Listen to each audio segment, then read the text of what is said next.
Hello, everybody, and welcome to the Entrepreneur Motivation Podcast. I'm your host, Chris Bello, and I'm very excited to have Ginni Saraswati with me today. Chris, 15 points for saying my name right. I'm 15 points. There we go. And to be honest, guys, I cheated before we started the interview. I confirmed how to pronounce her last name, so it's something I like to do. I'll take the 15 points. That sounds good to me. But quick bio on Ginni. Ginni is an award-winning journalist known to stun many a personality with her quick-witted introductions and on-air antics. She left Paula Abdul in a laughing fit and Havana Brown choking. I can't wait to see how funny you are on my podcast. She's interviewed them all, from Katie Lang, Jennifer Beals, Ruby Rose, to Martina Navratilova. I should have asked her how to pronounce. I was just about to say, you probably should have asked her how to say her name. I just lost 5 points for that. And the list goes on. She has a podcast. It's been released called The Ginni Show, Curry, Comedy, and Connectivity, which invites listeners to follow the hilarious life of a young Sri Lankan gay immigrant woman growing up in Australia, with guest appearances from Ginni's aunties, 170 cousins, that's a lot of cousins, and celebrities. Ginni Media is a boutique podcast production company serving the vision of entrepreneurs, celebrities, and influential organizations around the world. Specializing in podcast production and content repurposing, they provide a concierge-style service to ensure your voice is literally being heard where it needs to be. Ginni, super excited to have you on the show. Thank you so much for joining. Chris, thank you so much for having me. I'm super excited to be here. I listened to a few of your episodes as a warm-up. I like to kind of get into the zone and to get a feel. I did the same with yours. That's how I knew that your podcast had been out for quite some time.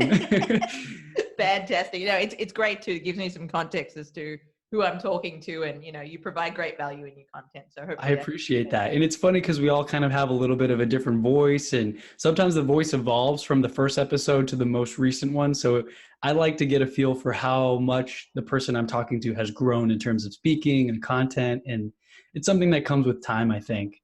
Absolutely. I think it's also the more comfortable you get speaking to thin air, really. Absolutely. I think when you start a podcast, I think a lot of the questions I get from my clients is, I feel like I'm talking in a cone of silence. Like there's no one there giving me feedback, and I feel like a crazy person. And I totally get that. And I think for me, I kind of had a little bit of an advantage going into podcasting because I hosted a radio show on my own, and I did graveyard shifts as well. So it made sense for me to talk into thin air. And even if you weren't on the other end, Chris, I'd still be talking. It's so funny that you mentioned that, because I had the same experience where at first I felt like I couldn't get that energized and excited because it was just me in the room. So I would just say like, hey, it's Chris, welcome to the show. And now I don't, my girlfriend might be watching TV in the living room and she could probably hear me like, hello, everybody. It's great. It's hard to get like that when it's just you sitting here. I think it does help when you have the camera turned on, because it almost looks like you're watching yourself. So I need to raise the energy. I need to get more excited about this. Yeah. Right. I think also people kind of forget too that it's actually quite difficult to be excited by yourself for that amount of time.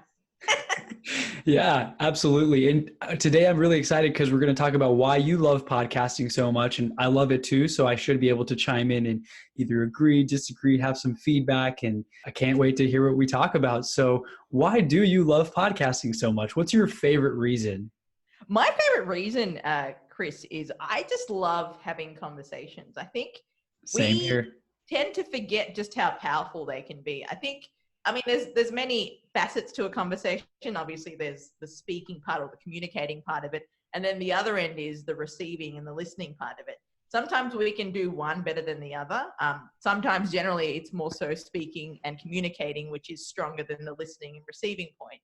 And I think if we could master both forms of communication and receiving communication, I think we could leave that conversation in a very different way. And that's what I try to do with podcasting and what I like to empower my clients to do. But in particular with podcasting, that's what I love so much, the power of conversation. And, you now have an access point to someone that you have met, like you and I are having this conversation. You and I have never met before physically. Right. We're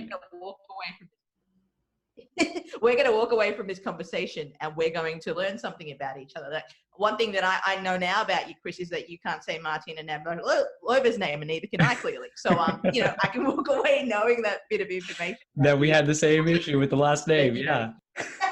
Exactly. So I think That's why I love podcasting so much. It opens up so many doors to learning, to conversation, to walking away, knowing something about that person or looking at life in a different way than you did when you started that conversation. And also it takes a conversation to change and create something. You can walk away and create a different life, or you can look at it in a different way. And it starts with that single conversation. So that's why I love podcasting so much. I love the conversations and the information and the value that they bring to you. It sounds cheesy, but it can be life-changing. It really can be. No, 100%. I agree completely. I actually had a podcast where I talked about shifting over from being a consumer to being a producer, where so often we walk around, we listen to podcasts, we listen to music, we watch movies, and we just consume, consume, consume.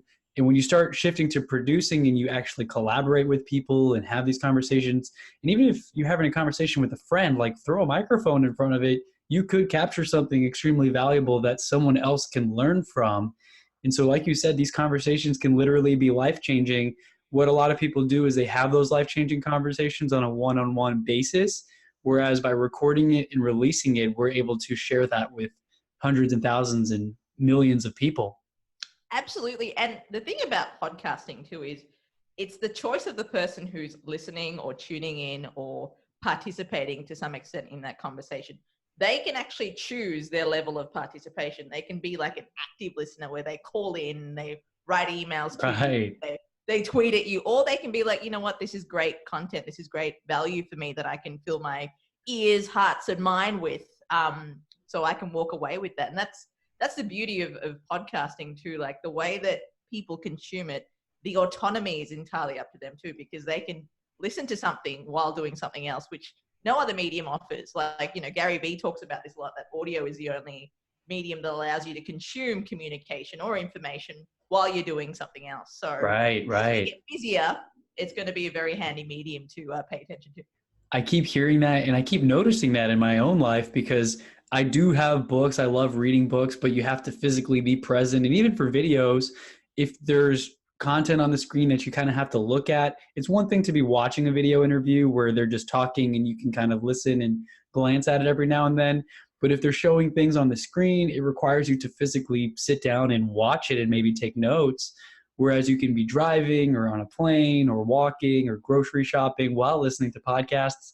So like you said, you can do much more while consuming, and it's extremely powerful medium. Absolutely. I think nowadays human beings and the way that we're thinking, we're trying to pack in more in the time that we have, right? So audio, being able to consume something or, drive and listen to something, it's going to be so much powerful just because the fact that we value time in a different way now than we did 10, 50, 30 years ago. And that's purely because we have the capability to.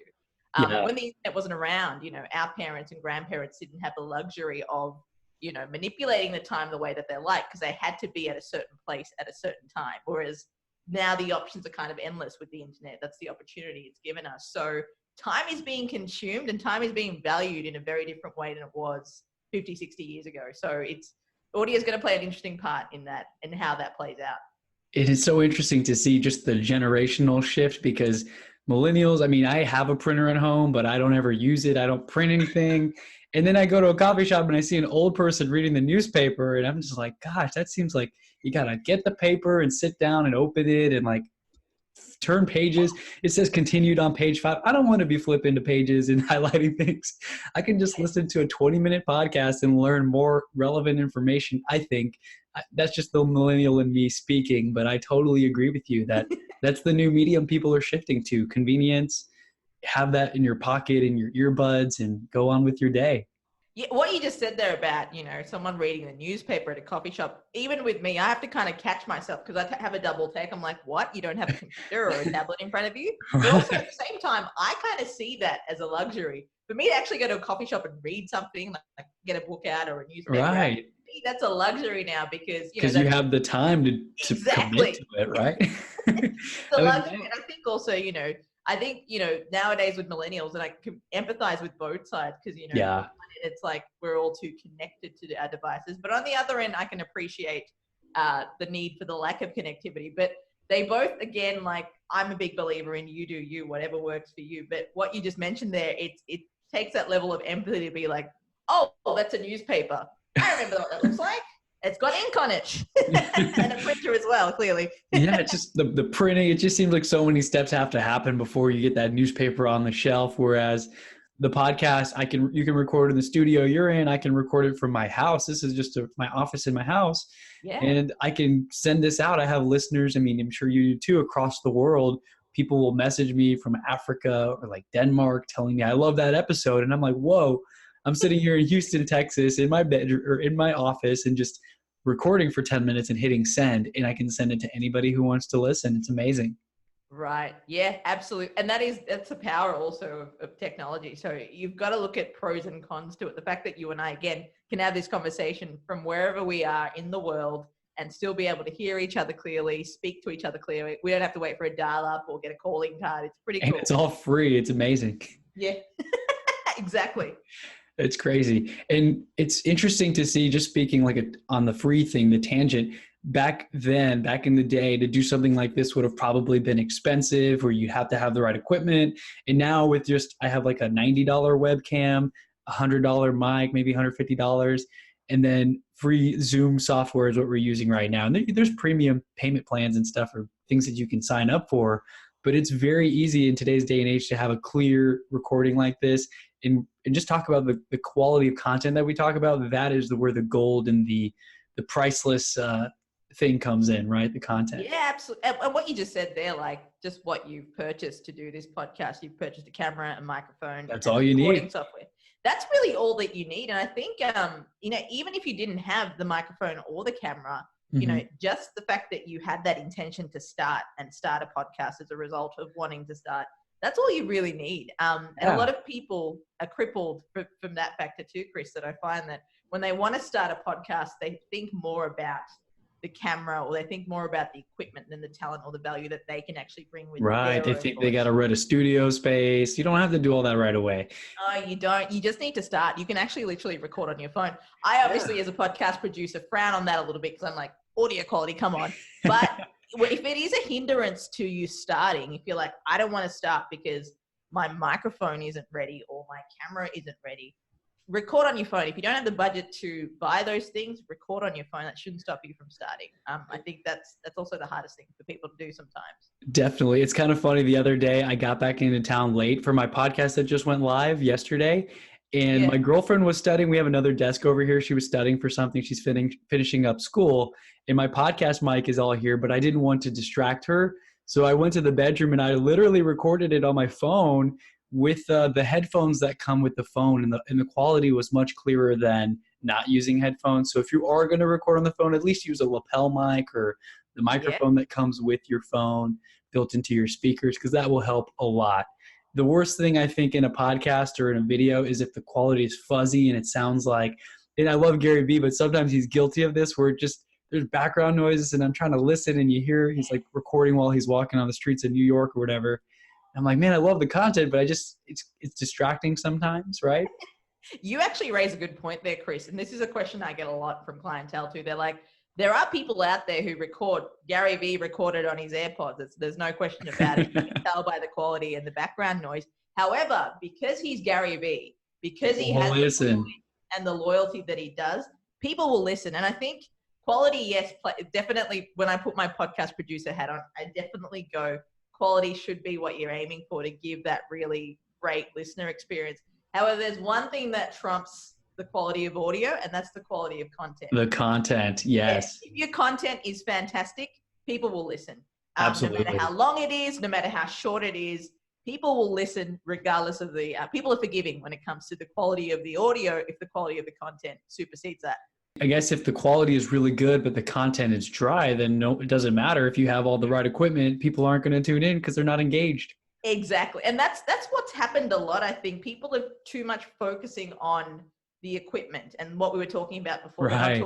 Focusing on the quality of the content. So, I mean, I know we've mentioned Gary Vee quite a lot here, but he talks about, buying the tennis racket before actually practicing to hit a ball. So you want to buy Roger Federer's racket or, Serena Williams' racket, but you're not actually thinking about your skills. So focus on actually starting. What can get you started? What can bring value to your audience? What can bring quality content out there? Everything else will fall into place once you put your lines. Once you put your I forget this quote, but I think you know what I mean. Right. Once you put your lines, I'm trying to think of the phrase, but I know what you're trying to say. Yes, I know what you're saying. I'm like, Chris, help me out here. I'm like, I don't know. I'm not sure. But I agree with you completely. And that goes for things outside of podcasting too. So many people think, like since I'm in real estate, for example, they think they need the right list of leads. They think they need the right motivated sellers. They need the right software. You don't need any of that. You need a plan, and you need to follow that plan. They think they're missing out on the right dialing equipment, or they need to hire somebody. It's like, no, just start making calls, start knocking on some doors of homes that look like they're vacant, or ask the neighbors, hey, what's going on with this house? And you're going to find deals, you're going to find leads and stuff like that. So no matter what it is you're in, no matter what industry you're in, the action and the content, I guess, if you're producing stuff, is more important than having all your ducks in a row. Is that what you were meaning to say? It came out when I was just going off the lines, and I was like, what? You're like, line. I didn't even give you anything to kind of work off there, Chris, either. So I do apologize. I'm like, lines. I was like, parking spots. I'm not sure. Hilarious. But no, you awesome. You make a great point there too. I think people go into podcasting with all these expectations, and one thing about podcasting, and I've realized doing radio for as long as I did, I worked in radio for free for nearly 10 years. I didn't see it as, this will make me rich, right? What those 10 years in radio allowed me to do is I was able to make connections and relationships with industry contacts that I wouldn't have if I wasn't working or volunteering my time to be on radio. The other thing that I found that is I learned about people's attention, where they went, and when we started radio, when podcasts came out, when Apple released the iPod, what FM stations were doing in Australia, where they were getting the interviews we were doing on our breakfast show, and they were releasing them as podcasts. And I'm like, oh, why are our downloads spiking all of a sudden? It's because people were listening on their own time. Yeah, and what I also found interesting too is and that also was a long-term game. Like radio for me, I didn't expect to be the #1 breakfast show in my first, my first broadcast. It took, right. We weren't even the #1 breakfast show ever, but for me, the value from that experience was it taught me that it's a marathon, and podcasting is absolutely right. It's a long game. Yeah, you don't just sprint and then by the 4th episode be able to interview Alan if you're just starting podcasting. Some people may have that pull, and great if you do, but there's no such thing as I'm going to start and be like a star in 4 episodes. So when people go in with that expectation of I want to interview Oprah by my 6th episode, I kind of have to be like, well, how do you plan on doing that? I think when you map out the actual steps, you can kind of see that as a long-term goal. I'm not saying it's not possible, but I think we need to be realistic about when that can actually happen. So, yeah. So true. I think if you've heard of Impact Theory, Tom Bilyeu has the show on YouTube, and they also have the podcast. And I remember seeing when they broke through 1 million subscribers. And I think Tom was talking about how when they first started the show, people were like, what are you doing? You're from the nutrition space. You have like Quest bar company. Why are you getting into podcasts in this space? And they were kind of saying why he shouldn't do it. And he had a first guest who was brave enough to get on the show before they had any audience or anything. And now they've gone past 1 million subscribers in just over 2 years, I believe. So that's an example of how staying consistent, having your plan and working that plan will surpass your expectations every time. Absolutely. I think the fact that you just mentioned that too, Tom Bilyeu's he's celebrating 1 million subscribers, but he didn't get to that in a day or a week or a month. This has been a long-term goal of his. So and I think an entrepreneurship does, and Gary Vee talks about this a lot. We kind of lose perspective of how long something can take. I think the beauty of the human condition is that we can sometimes swim in the sea of forgetfulness, which kind of makes us resilient to things as well, and kind of helps us to move on from certain things. But also, it's also a hindrance to some extent, because it does blind us or does hinder us from seeing how long something can take. And now in the age of everything being literally just a fingertip or a touch away from being delivered or manifested, and it being done in such a shorter period of time, we forget that it takes time and it's a long-term marathon. So I think, back then it was the battle of the strongest or the battle of the fittest. I think it's the battle of who can be the kindest and most patient nowadays with everything that's going on. Definitely. So many people just come out, especially like we were talking about before we started recording, the bombardment of emails that we get from people wanting to be on our shows, and they just go in straight with the pitch. They don't try to add value in any way. They're just trying to sell whatever it is that they have. And in today's society, the thing with information, we also have options because we have everything at our fingertips notice. We can just Google somebody or look up their Instagram and see, do they have a lot of followers? Do they have a nice looking website? Should I continue the conversation or not? Yeah. And I think also there's credibility behind that too, because now, Absolutely. you know, because there is so much information out there and so many access points, you can actually find the truth out about people pretty quickly. It's so funny. That's so true. Because, you know, 10 or 15 years ago when the internet wasn't at its maturity as it is today, you know, a publicist could come up to you going, hey, I got the next Oprah coming up. And we would have to take their word for its value. And I think, you know, nowadays, if anything, it's a testament to how, you know, important your word is, because it gives you that leverage of credibility and honesty. If you say, hey, I've got the number 10 podcast in the world, and then people look up that you have 1 review and 2 downloads. I mean, but these are all like stats you can't hide, right? Find out some way. You know, you can Google these things. Thanks to Google, it's only a fingertip away. Yeah, and I love that about the internet. I mean, some people hate it. You know, older people sometimes say, "Oh, millennials, you're always on your phone, this and that. You never get off."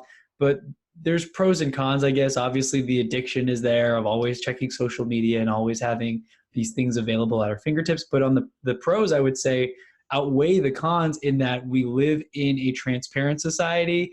If I want to eat at a restaurant, I can check the reviews and see what thousands of people think before I spend my money there. And there could be a few fake reviews every now and then, but the truth will always outweigh those in the long run. Absolutely. I think the internet is also holding us to be accountable to our word. And also it's kind of forcing us to be like as real as possible, because, you know, if you're being a fake entrepreneur or if you're being a fake person on Instagram, eventually that's going to play out. You know, when the market crashes, or, you know, if all of a sudden you have a failing business, all the photos you had of cash and watches and models and planes, that's going out the window. Yeah. And I think that's, you know, a pro of the internet too. It does hold us accountable, because, you know, if you document your days and you document how you've grown from a weight loss transformation or whatnot, no matter what filter that you use, eventually, if you stop posting on Instagram, things get exposed. And I think, you know, that is a big pro of the internet as well. It kind of gives the accountability back on us to be like, all right, I got to be real here. I don't want to, you know, I don't want to lie, because eventually this is going to be caught out. Yeah. And that's so true. Just even in my normal life, right? Because people say don't lie because it's going to come back to bite you. Karma comes around. And there was some funny movie that was on when I was out of town this last weekend. I forget, what was it, like How Men Think or something like that? I forget the name of it. With Taraji P. Henson? And everyone was lying, right? So they were lying about things in a certain part of the movie, and then they started forgetting about their lies. It started catching up to them. Yeah. That is how it is. If you're trying to fake things on social media, people can go back, especially when they start to reach out and try to get things from you, or say, hey, I've done this, I've grown this business. And you look at the social media that they provide, and it's like 5 posts. I'm like, okay, how long have you really had this business? You don't seem to post about it a lot. Is it a new venture that you're going to give up on in 2 months? Or is it something you've been doing for 10 years, like you say you've done, right?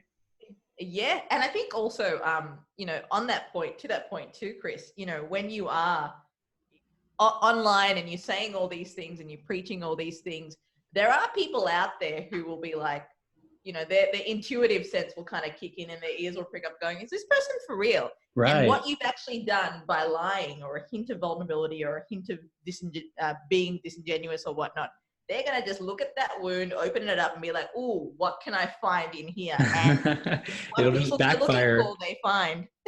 That's so true. That's so true. And I've actually been, I don't know how you feel about like leaving a lot of comments and interacting. I know you said we all have that option with podcasts to be as engaged or disengaged as we want. Before, I used to just be consuming. I'd listen. I never take action on any of the call to actions. But now, as you start to listen and become more familiar with a podcast host or a YouTuber, I find myself starting to engage more when they say something and say, hey, type in the comments what you think. I type and say, wow, that was such a huge takeaway. Thanks so much for sharing. I find myself actually leaving the podcast platform to let somebody know or send them a DM on Instagram and tell them, hey, that really inspired me. Thanks so much for sharing it.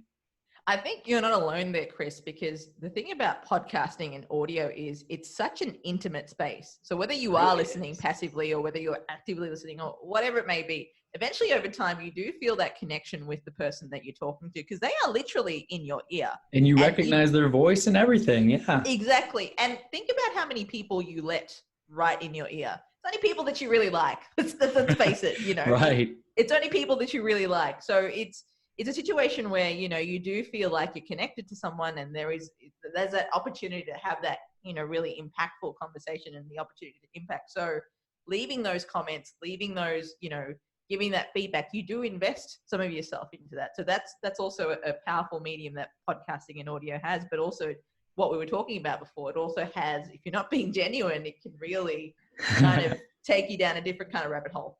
Definitely. So just out of curiosity, when I was starting my podcast, I had a hard time figuring out what I wanted to talk about. And I still do, kind of, to be honest. I sometimes say, I have a list here of things that I want to talk about in the coming weeks. And I covered One Life, No Regrets, the most viewed Gary Vee video recently. I just listened to that before we jumped on the call. call. That one was pretty popular. Thank you. Yeah. I just randomly said, okay, I don't know what I'm going to talk about for the next few weeks. And I wrote them down like, okay, the 80-20 principle. I talked about that, how to find your purpose. How would you suggest to someone who's wanting to start a podcast, like what should they focus on and how do they pick something to talk about? It's funny that you actually bring this up because this morning I was just on a call with my team and we were talking about, you know, various content that we can make with the advice that I give on podcasting. And this is a very common question. What do I talk about on my podcast? Right. So, you know, I'm going to use this client as an example. Joe came to me going, hey, I don't know what to talk about my podcast. I've played it to my mum and my sister. My mum and my sister love it. And I said, Joe, you know what? Your mum and your sister. They're going to love everything. And I'm grateful and I'm really happy for you that you have such a supportive family. However, what's your podcast about? Cars. Okay. Do your mum and sister, do they drive? No. Okay. All right. If you're going to talk about topics, make sure you're talking to and putting that podcast in front of your tribe or the tribe that you intend for that podcast to be listened to.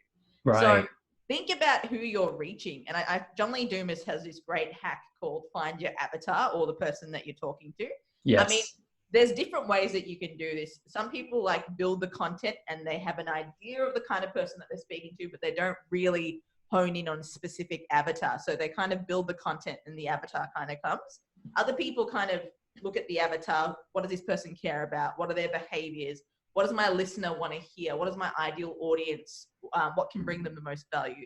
They're kind of the things that you think about when you're talking. So your podcast, Chris, you know, it's about entrepreneurship. So covering an entrepreneurial icon like Gary Vee, great move because that's going to bring value to your audience, right? I'm glad I'm on the right page. You're on the right, and also kind of just swinging blindly sometimes. Well, the fact that you covered a very important thing that Gary Vee spoke about, it's like, it's not how much money you make, but how you make it that's more important. Yes. And I think people have got that the other way around sometimes. I was just talking yesterday that, you know, I'm living in New York City now. I've met all sorts of different people of different, you know, wealth and different kind of circumstances. And sometimes they say to me, oh, Ginni, you know, I really want to spend more time with my kids. Other people are actually raising their kids. And they're like, I've got to work to pay someone else to raise their kids, right? Exactly. I'm like, why are you paying someone to raise your kids? You should pay someone to run your business. Like, oh. Right. Duh. So, sorry, I digress there. But Chris, I think. Oh, no, it's fine. When you're thinking about topics, you know, think about your audience. And just from listening to your podcast, you've clearly got lots of entrepreneurial things that you hack and you unpack. And, you know, if you cover the 80-20 theory and all that sort of stuff, clearly your audience is entrepreneurs or people kind of craving that change or that purpose in their life. So if you just content and conversations to that kind of persona, you know, you can't go wrong because you know that that's the people who are going to be listening to. And those are the people who find that content most valuable. That's awesome. So thank you for that insight. And I think, like you said, if you're talking about things that you are interested in yourself and you're kind of in that same space, I feel like your tribe will also relate to that information and they'll also find it interesting, because I think it's something that if you're talking about entrepreneurship, for example, it's such a general topic. I'm not just talking about marketing or just real estate. I want it to be applicable to anybody. So it's a lot of the mindset stuff. And sometimes it's things I'm sure you do this too. Whenever I find something interesting or I want to learn about something more, I'll talk about it because I have to learn it in order to teach it. Absolutely. And same thing that I do on my podcast, The Ginni Show, we talk about happiness and Yeah, unpacking different people's version of happiness. Because what I find happy, Chris, will be different from what you find happy. My happiness right. could be as simple as I want a coffee and a pastry and I'm done. Yours could be completely different, right? Happy. We Yeah. all have different definitions, but some of us also, I guess, manipulate that happiness in the sense that we hinder it with certain obstacles that don't need to be there, or we believe need to be there but don't. So I'm just really curious. Like, I talk to successful people around the world, I ask them, what's your definition of happiness and what do you think you need to do to be happy? And they That's generally tough. say along this, like, things along the same lines, but there's also something unique about what they like. And it's really, and I don't want to say it's basic because happiness isn't basic, but I think the happier we can be, and if we can change our world and the people in our life through our own form of happiness, it's going to ultimately ripple effect into the world. And that's kind of what I use the Ginni Show about. I love learning about people's morning routines, how they set themselves up for the day, who are Right. the people in their life, what are the books that they've read. So I really want to learn that about people because, again, like I said, the power of conversation, if there's value that I can find in that, when I'm going through something in my life, I can look at it in a different way than what I used to in my old thought form. So yeah, absolutely. I'm going off on tangents here, Chris. So I love tangents. I go off on a lot of tangents sometimes. And yeah. I did this on my last episode too, where I was just like, I don't even know what I'm talking about today. I'm just like throwing stuff at the wall, and it's late at night. I got in late from out of town. I'm recording this in the other room. Like I already had my mind scrambled, so it was okay just talking about gratitude and appreciation and things I love. And The Lion King, I saw that this last weekend. I just saw that. That's actually my all-time favorite I movie. love that movie. And what I think Emotional. Sorry? It's so emotional. It's so many emotions, ups and downs, and happies and sads. Definitely. But it's such a, and I don't mean to go all cheesy and cheesebally on you, but it's such a spiritual movie, like Kung Fu Panda. Like, who would have thought? Because the key to everything that Simba needed and Po needed, it was all within them. They had to kind of go Yes. through their own battles, but it's all here. So I love that. I found that beautiful in that movie. And I have always wanted to pay Rafiki on Broadway. I don't know if I'll get there because I can't. But Rafiki is my all-time favorite character. Yeah, I talked about on my last episode over here on my vision board, I have a picture of Simba looking up at the tree, and there's it's really hard to point and talk at the same time.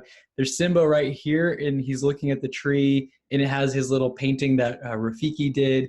And then on the bottom, big lion. And that's some random cool artist drawing I found online, but I love the symbolism of that movie. Like you said, everything that we're looking for that we think is external is within us the entire time. It's just a matter of realizing that we have that potential, right? And I think also this is kind of where the accountability point takes into it. Like, if you are in a relationship or if you're creating something in your external environment, that's exactly what you're doing. You're creating it and it comes from within you. Even though someone else may be on the other end co-creating it with you, there is a part that you play. And then it is teaching you something like, do I need to draw boundaries here? Do I need to raise my prices as an entrepreneur for a client of different caliber? That's a question I get a lot too from clients. Like, oh, I've got this client who's difficult. I'm like, well, how much does your time mean to you? And set a price at that time. Is the money worth the headache, right?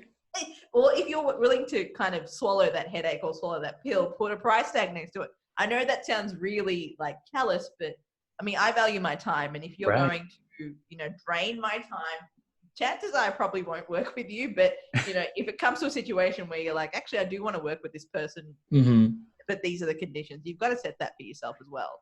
You really do. And I actually just interviewed another guest who was talking about how they turn clients down sometimes if it's just not a good fit. And obviously this sounds easy to say to entrepreneurs who are starting off and they don't have any clients, they want to take anything.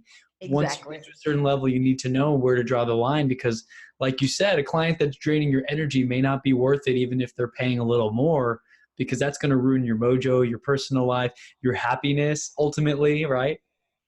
I think people nowadays, and I know I can empathize with entrepreneurs who are just starting, how they, like you said, they take anything, right? Yeah, they take it. But I think people nowadays, they think too much about how much money they're going to make rather than how much it's actually costing them. Right. It's costing them their time. It could potentially cost them a relationship. Like, I've seen some of the people in my life, they've been so into work that they failed to put that time into their relationship. Like, yeah, you're making more money. Fantastic. I'm so happy for you, but it's costing you in other areas of your life. And I think for me, I had a call the other day with a client, and I couldn't make it because we had storms here in New York. Mm-hmm. And what happened was I had to reschedule.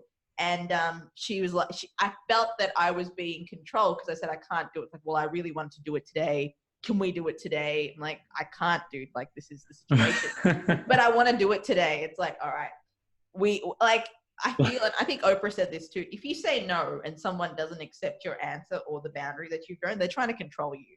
Right. And for me, I'm like, I can't work this way because there's got to be some kind of symbiosis between us. Right. Some give or take, right? Me, this is not going to be a healthy relationship for either of us. So there are things that you learn along the way. And I think, it starts with figuring out what's important to you. My time is important to me. I love what I do. I can't see myself doing anything else, but there's people in my life that I value that time with, and I want to share that time with. So I don't want to sacrifice all of that if it's going to be draining me or, draining my energy in that way, shape, or form. So that's such good advice.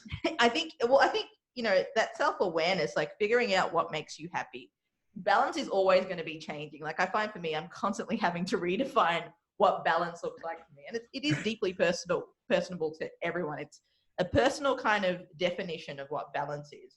But I'm constantly having to redefine it because, my goal is I want Ginni Media to be a bigger company, and bigger company means more clients. It's going to require more of my time. So if I'm sitting here complaining, hey, I want more clients, but it's going to take up more of my time, there's a misalignment there, right? So I have to constantly redefine. It's like, what? Yeah. So it's just a process, I think. And, wherever you're at, there's a learning curve in everything. And some clients, if you actually do draw boundaries, like I had a situation with a client where I had to draw boundaries. She had to draw boundaries too. And she's like one of my best friends now. So it's awesome. So it works out really well sometimes. Yeah, you get different experiences in your relationships, but it's just really important to come back to that compass of what makes you happy. What do you want to create in this situation here? I love what you just said, even that you called it a compass, right? Because I don't have any tattoos, but I've thought a lot about different ideas that I would like, and a compass is one of them because I love the idea of like direction and finding your way or making your own way. And when you're having like a compass in your life, you have to set that daily reminder to yourself of why am I doing everything I'm doing and why am I about to do everything I'm about to do today? Is it in alignment with my ultimate goal and destination? Absolutely. It's also that compass is, and I always say your happiness should be your North Star. That should be where your compass is always pointing to, because we're not happy.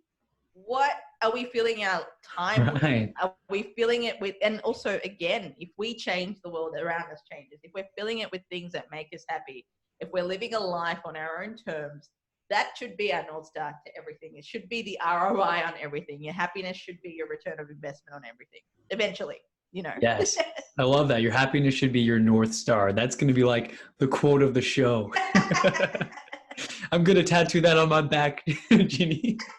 That'd be awesome, Chris. Like, I was going to do it too, so we'll have matching tattoos. Yeah, I love quotes, so I'll even give you attribution on there. Put dash Ginni. It's such a lesbian thing to do, Chris. So, getting matching tattoos, like, right? Who's Ginni? I'll be like, okay, you have to listen to this episode of the podcast. Put the link on there on the next line.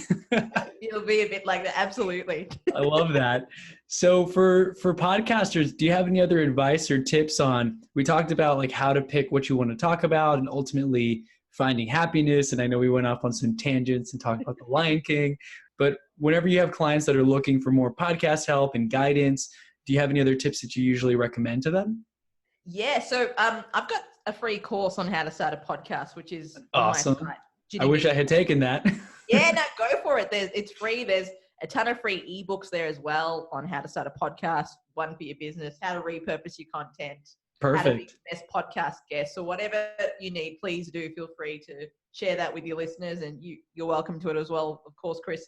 I think some tips is a lot of people get in their head about, do I need to script this or do I need to do this? you need to have some form of planning, and it doesn't have to be a full-on 36-page outline of what you're going to talk Business about. plan, yeah, for each episode. But have a topic in mind. If you're going to talk about, for example, say, Chris, you're talking about entrepreneurship and, the 5 things entrepreneurs do to fail in their first year. And there's obviously going to be something in there about misalignment of vision versus execution. There's going to be a misalignment. There's going to be a series of things about misalignment, really. That's why Right. the business hasn't succeeded in certain ways. So I think if you're thinking about topics, just have some form of okay, this is what I'm going to talk about.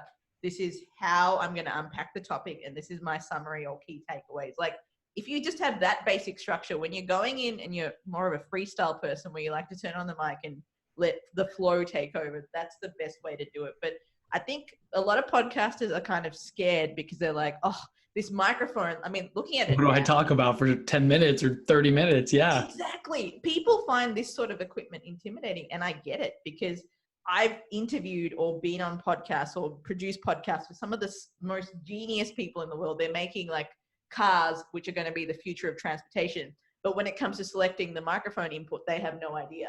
It just goes to show how overwhelming a new experience can be. And I think any advice I can give to someone is, I know it can be daunting starting a new podcast, but if you've learned how to drive a car, if you've learned how to walk, if you've learned how to operate certain things, if you learned how to use Netflix, if you learned how to use your smartphone, this will be easy for you at some stage, but you just got to try. And it just takes practice. Yeah, and you need to also think about, realistically, if you're someone who values time over, say, money, say for argument's sake, you value your time and you don't want to spend the time learning, there's people that you can hire to do all of that for you. They can edit.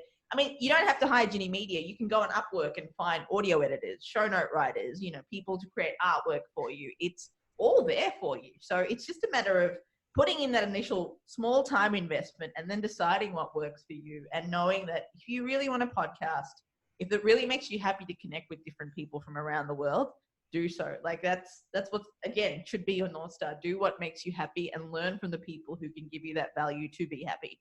So I love everything you just said. And I preach that as well, to do what you love and outsource everything else. Like if possible, and eventually, I mean, I'm still kind of producing some of my own shows and finding my rhythm. Cause like I mentioned, the podcast thing's been more of like a passion project for me. And my main thing is real estate.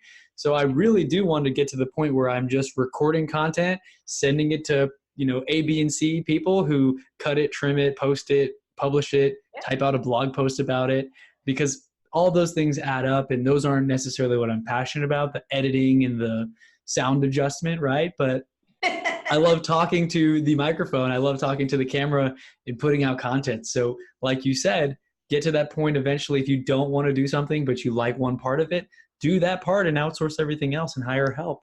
Absolutely. I think John Lee Dumas, on one of his podcasts, he had like a recruiter on from some recruitment firm. I forget the name, but they were talking about when is the best time to recruit.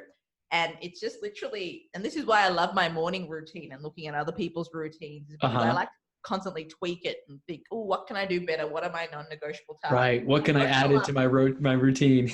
Yeah. And the last 12 months, I've found that my morning routine has changed. My non-negotiable tasks have changed, because as a business grows, if you're fortunate enough to have a business to grow, you need to constantly really look at where you're putting your time. Because as a leader and the driver of a business too, you've got to really be spearheading everything. Look at any icebergs coming up, as Gary Vee uses the Titanic analogy. If there are any icebergs coming up, what can you do to steer the ship to avoid that?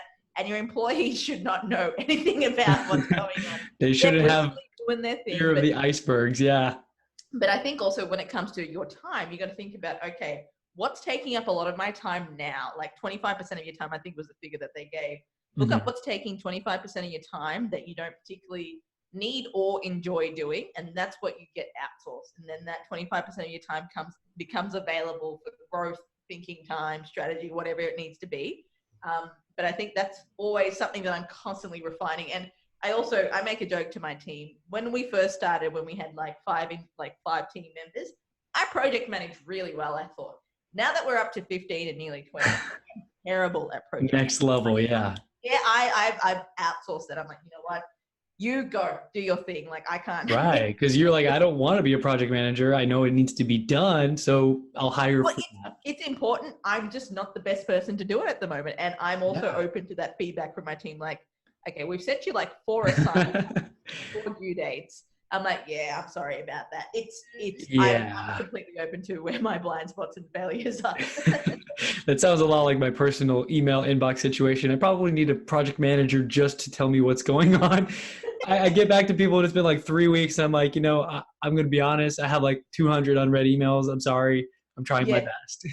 Yeah, it's true, but it's a constant process of refinement, because as your business is growing and blooming, you've got to continually refine it to make it productive and valuable for you and your team and clients. Absolutely. And one interesting thing that I actually did recently is a time study. I think I did it 3 days in a row I literally tracked in my notebook, or I think it was even in Excel, because I got tired of carrying my notebook and logging everything. But I put buckets of time, like social media distraction, anything. Some guy came out, was hanging out at the office that I was working out of with the Ferrari. I literally put like 10 minutes, checked out the Ferrari, every distraction, eating, going to the gym. I tracked it all and I put it into different buckets so I could see how much time was I focused on the actual lead generating or whatever my key priority was for the day, how much time was wasted with social media or scrolling through LinkedIn or whatever. And it's interesting to see the real numbers versus what you thought that you were doing, right?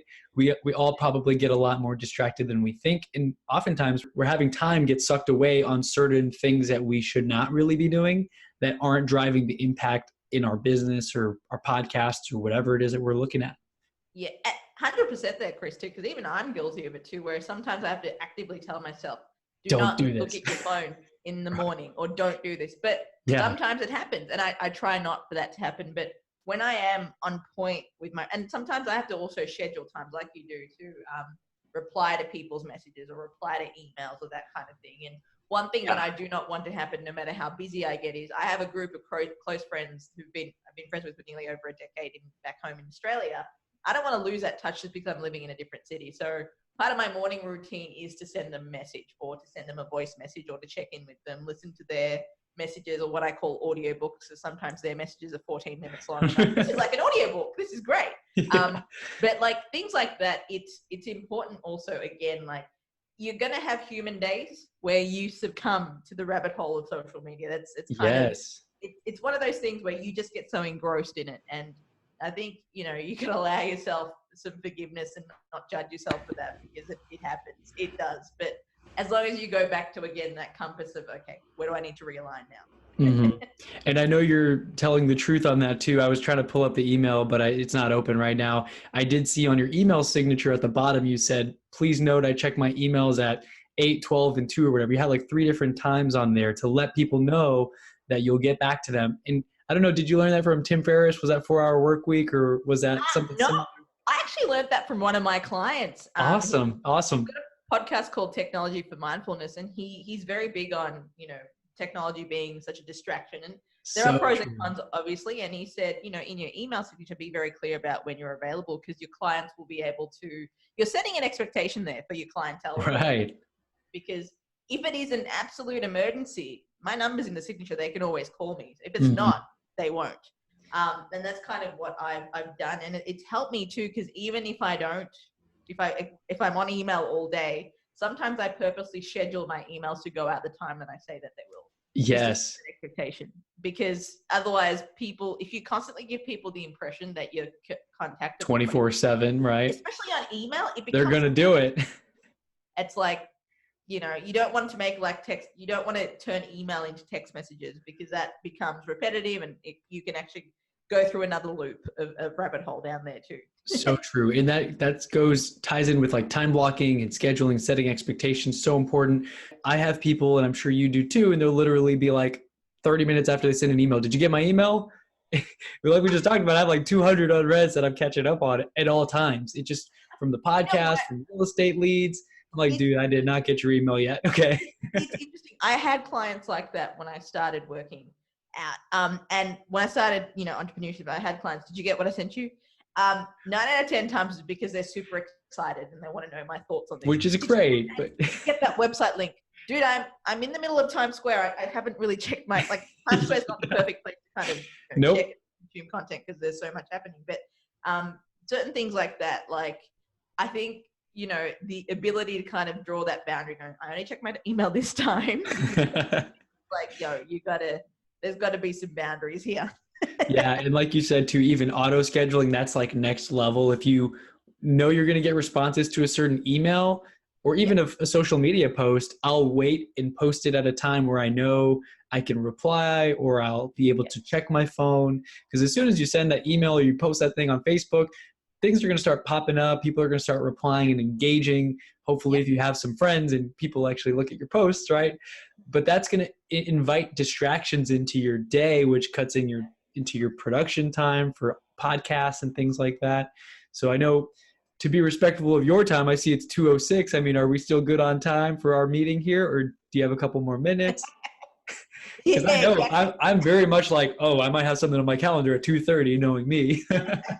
No, I'm good. Okay, me too. I think my afternoon's open. I do have one of those people who keeps emailing me about everything, who wants to see a property later today. And he's the guy who's like 5 minutes later, did you get my email? I'm like, dude, I want to help you find a house for your investment portfolio, but I have 10 other people that also want me to help them. So it must be like a podcast. Because you're in the business too, Chris. And I was thinking about this before I interviewed, before I jumped on this podcast, is that, you're in the business of you're finding people home. So there is I guess a more urgency stronger factor connection, to it, right? Urgency and a stronger connection. Like, I'm not saying people who need podcasts produced don't have a connection to their podcast. They do, but they're also not putting in $400,000 first up. I'm not quite there yet. So it would be different for you because there's a lot of money and emotions and feelings behind that as well from the seller's end and the buyer's end as well. So absolutely. I can imagine you'd have to deal with quite a roller coaster of emotions. And like you said, I'm sure you've got some clients that, maybe not $400,000 budget for a project, but you may have some larger clients, some smaller clients, but to every client, to every person you work with, their project is the most important. They get excited about it. They don't see, they kind of have the blinders on between you and them. They don't see all the things you have going on.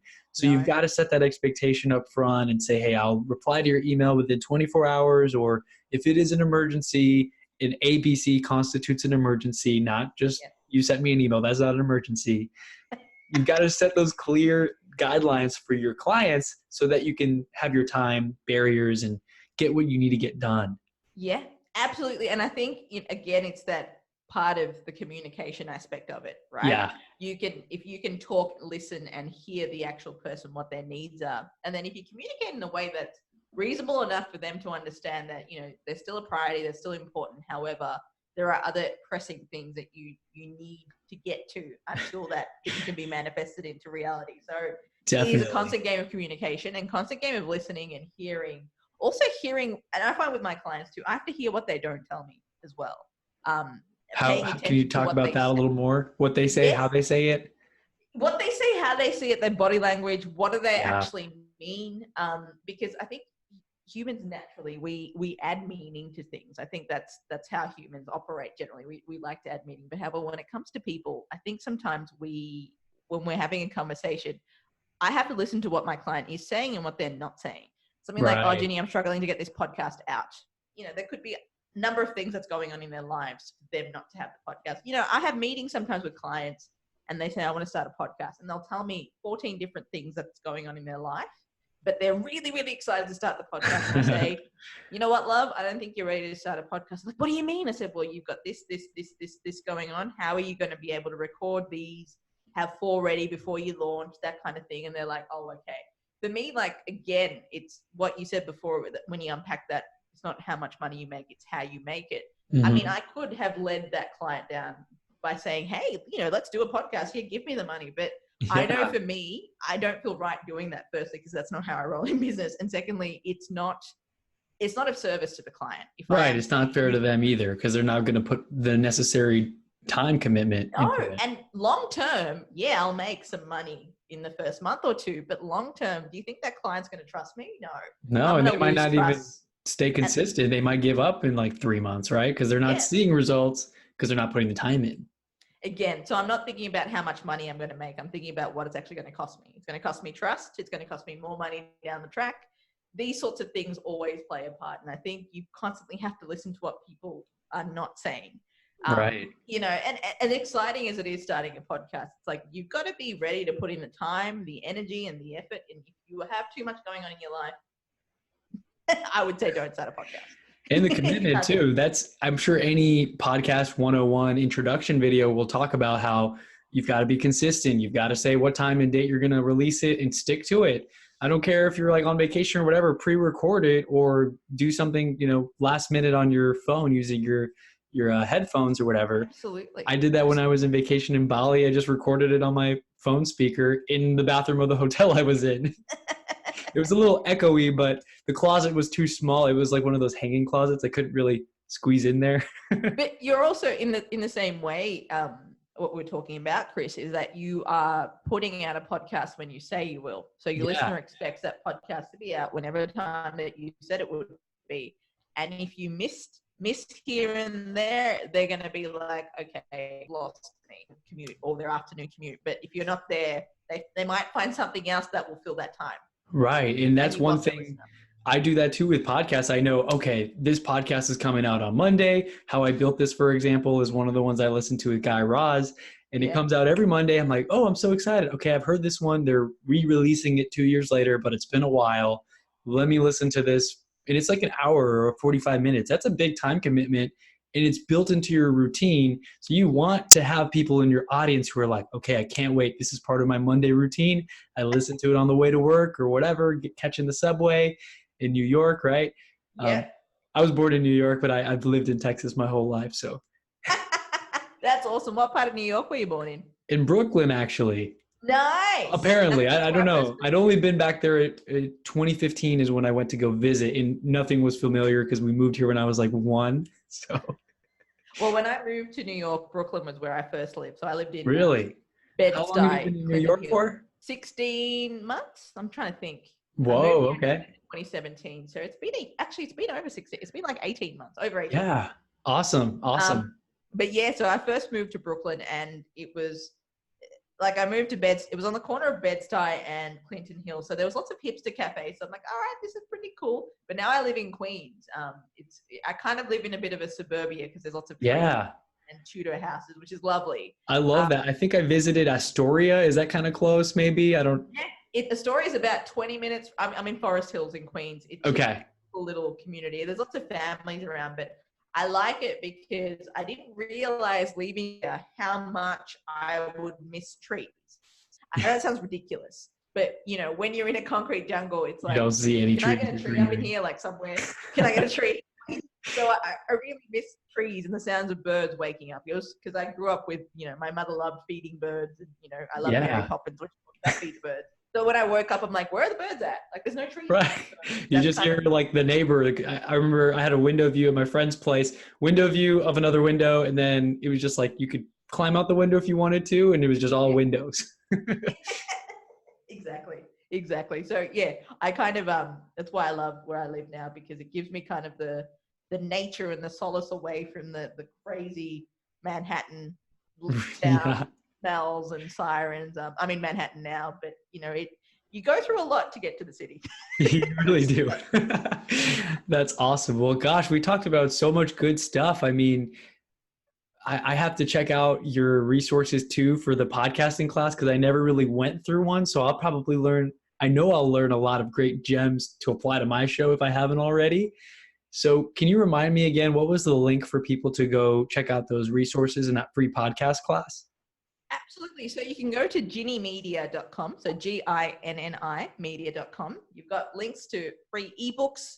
There's a free course on how to start a podcast. There's also a free live podcast power class that I do every month, the last Tuesday of every month at 12 p.m. EST. You can catch the replay if you're too busy in your lunch hour to join in live. But I go live on, Instagram, and I go live on that platform as well. So if you have any questions, I'd be happy to answer them live. And also, please hit me up if you have any questions on podcasting at ginnimedia.com. There's a contact page there. I reply to all the messages there. So if you have any questions, I'd be delighted to bring you some value. Awesome. Thanks, Ginny. So I'm going to put that in the show notes, ginnimedia.com. Very easy, simple. That's how everyone can contact you, reach you, follow you on social media, and all that good stuff. Fantastic. Chris, this has been awesome. Thanks for having me on your show. Thank you for being on my show. I can't wait to listen to it again. And I know it's going to be like, wait, how did we get to the Lion King? And then we talked about New York in some ways. But ultimately, we got a lot of great gems about podcasting and even mindset and time blocking, letting people know that the certain boundaries for emails and things like that. So lots of good lessons and good reminders for me too, because these are things you can read in books, but after you haven't listened to things like this or you haven't read the books in a while, you start to settle into, oh yeah, let me get back to this email right away within 5 minutes. Yeah. Yeah, it's so true. And having these conversations, they're like refreshers from what we've learned. Great refreshers. They remind us from something like that we read on 4-Hour Work Week or exactly. Equation or something like that. We'll be like, oh, that's what Hal talked about or Tim Ferriss talked about. It will make sense. And then I'm like, oh yeah, I've heard about this. I've done this. And then I kind of sit back and I'm like, wait, why am I not doing this right now? Like I know it. I can talk about it. I need to implement it. That's the most important thing. Take action. Absolutely. And sometimes it does require a conversation that puts you in context of why you need to take that action. Right. Because we can all give advice sometimes. Like I give the best relationship advice and things like that, but sometimes we don't take it. Yeah, absolutely. It's like sometimes we hear things so differently. Like we hear things one day and the same thing can be said to us and we hear it differently.